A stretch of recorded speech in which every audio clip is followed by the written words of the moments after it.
మనమైతే ఇప్పుడు బోండా తయారీ విధానం చూస్తున్నామండి. ముందుగా అయితే నేను బియ్యం పిండిని ఒక హాఫ్ అన్ అవర్ ముందు వాటర్లో నానబెట్టేసుకున్నానండి. 1 కప్పు బియ్యం పిండిని. అండ్ బియ్యం పిండిలో ఇప్పుడు నేను మైదా 1 కప్పు మైదా కూడా యాడ్ చేసేసుకుంటున్నాను.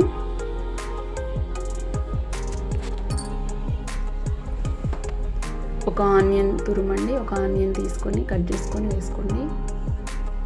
అండ్ ఒక 3 గ్రీన్ చిల్లీస్ అండి. అండ్ 2 టేబుల్ స్పూన్లు కర్డ్ అండ్ కొత్తిమీర మనకు నచ్చినంత వేసుకోవచ్చు. 1 స్పూను జీరా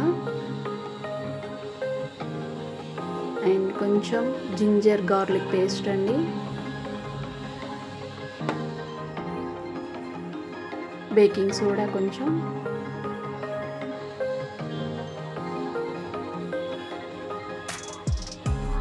కొంచెం తగినంత సాల్ట్. ఇప్పుడు ఇదంతా వాటర్తో కలిపేసుకుందాం. వాటర్ ఎక్కువ పోయకూడదు, మనం కలుపుతూ తగినంత పోసుకోవాలి. బాగా జారుగా చేసుకోకూడదండి, బోండా కరెక్ట్గా రాదు. సో మనం కలుపుతూ కొంచెం కొంచెం యాడ్ చేసుకోవాలి. ఒకేసారి ఎక్కువ వాటర్ పోయడం వల్ల పిండి వాటర్ జారుగా అయిపోతుంది. బోండా పిండి కొంచెం గట్టిగానే ఉండాలి, బాగా కలుపుకోకూడదు వాటర్.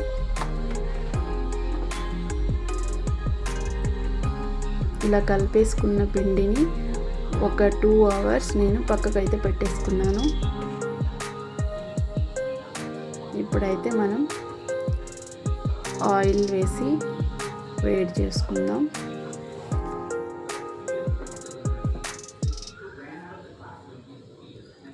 ముందు ఆయిల్ వేడైందో లేదో కొంచెం వేసి చూసుకుందాం. ఫస్ట్ కొంచెం వేసి అయితే చూడాలి, ఎందుకంటే ఆయిల్ హీట్ ఎక్కిందా లేదా అనేది తెలియాలి కదా.